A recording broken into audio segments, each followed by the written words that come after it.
Hola, boys and girls. So nice to have you back in the library. I wanted to remind you that the readathon is still going on. So read, read, read, and please go onto our school website to get all the information that you need about the readathon. A note about the text. In the early 1960s, the American South had long been a place where Black Americans could not drink from the same drinking fountains as whites, attend the same schools, or enjoy the same public areas. Then the Civil Rights Act of 1964 became law and stated that all persons shall be entitled to the full and equal enjoyment of any public place, regardless of race, color, religion, or national origin.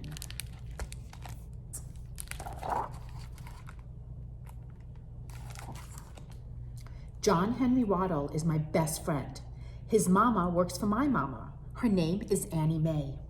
Every morning at 8 o'clock, Annie Mae steps off the county bus and walks up the long hill to my house.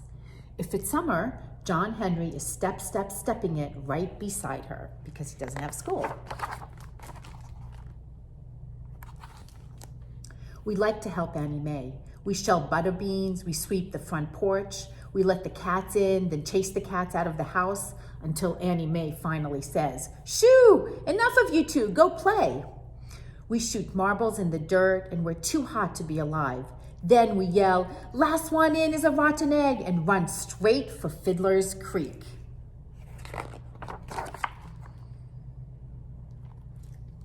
John Henry swims better than anybody I know. He crawls like a catfish, blows bubbles like a swamp monster. But he doesn't swim in the town pool with me. He's not allowed. Only white people are allowed in the town pool. So we dam the creek with rocks and sticks to make a swimming spot. Then holler and jump in wearing only our skin. No bathing suits.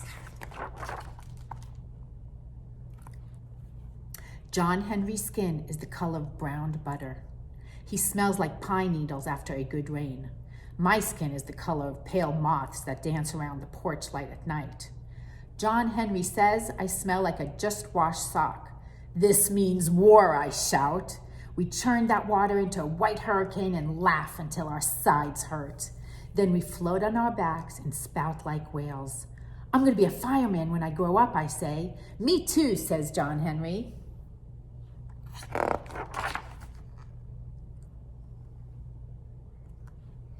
I have 2 nickels for ice pops, so we put on our clothes and walk to town. John Henry doesn't come with me through the front door of Mr. Mason's general store. He's not allowed. Only white people are allowed through the front door. Does that make sense? "How you doing, young Joe?" asks Mr. Mason. He winks and says, "You gonna eat these all by yourself?" My heart takes a quick beat. "I got one for a friend," I say, and scoot out the door.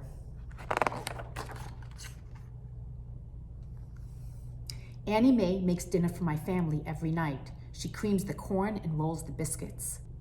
Daddy stirs his iced tea and says, "The town pool opens tomorrow to everybody under the sun, no matter what color." "That's the new law," Mama tells me.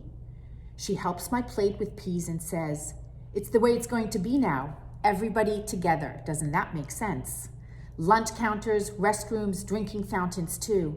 I wiggle in my chair like a doodlebug. "I gotta be excused," I shout, and I run into the kitchen to tell John Henry.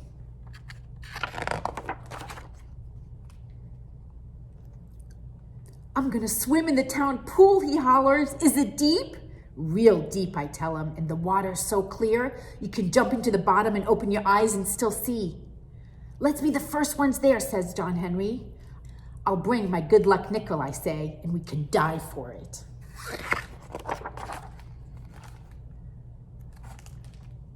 Next morning, as soon as the sun peeks into the sky, here comes my best friend, John Henry Waddle, running to meet me.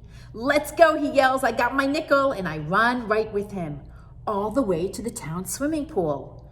We race each other over the last hill and we stop.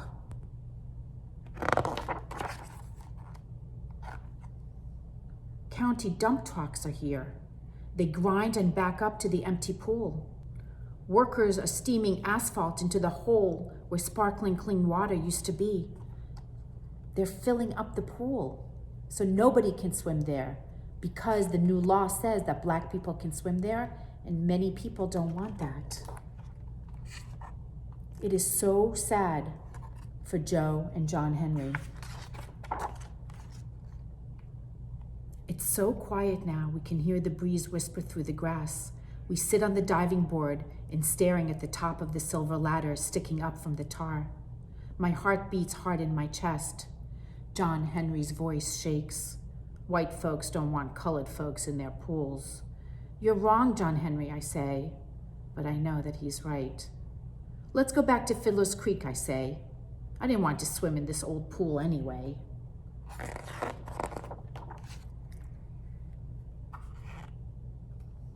John Henry's eyes fill with angry tears. I did, he says. I wanted to swim in this pool. I want to do everything you do. I don't know what to say, but as we walk back to town, my head starts to pop with the new ideas. I want to go to the dairy dip with John Henry, sit down and share a root beer float. I want us to go to the picture show, buy popcorn, and watch the movie together. I want to see this town with John Henry's eyes.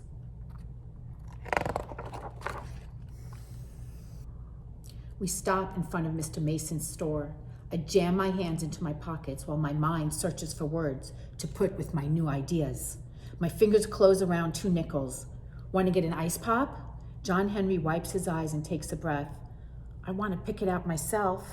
I swallow hard and hear my heart say, yes, let's do that. I give John Henry one of my nickels. He shakes his head. I got my own. We look at each other.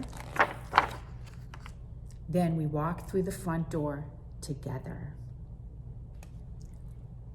Freedom Summer, the story of 2 best friends when in the 1960s they weren't able to do the same things.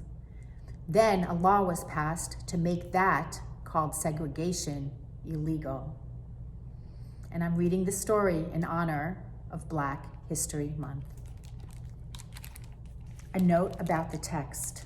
In the early 1960s, the American South had long been a place where Black Americans could not drink from the same drinking fountains as whites, attend the same schools, or enjoy the same public areas. Then the Civil Rights Act of 1964 became law and stated that all persons shall be entitled to the full and equal enjoyment of any public place, regardless of race, color, religion, or national origin. Freedom Summer by Deborah Wiles. And don't forget about the readathon. Bye, boys and girls. We'll read more together next time.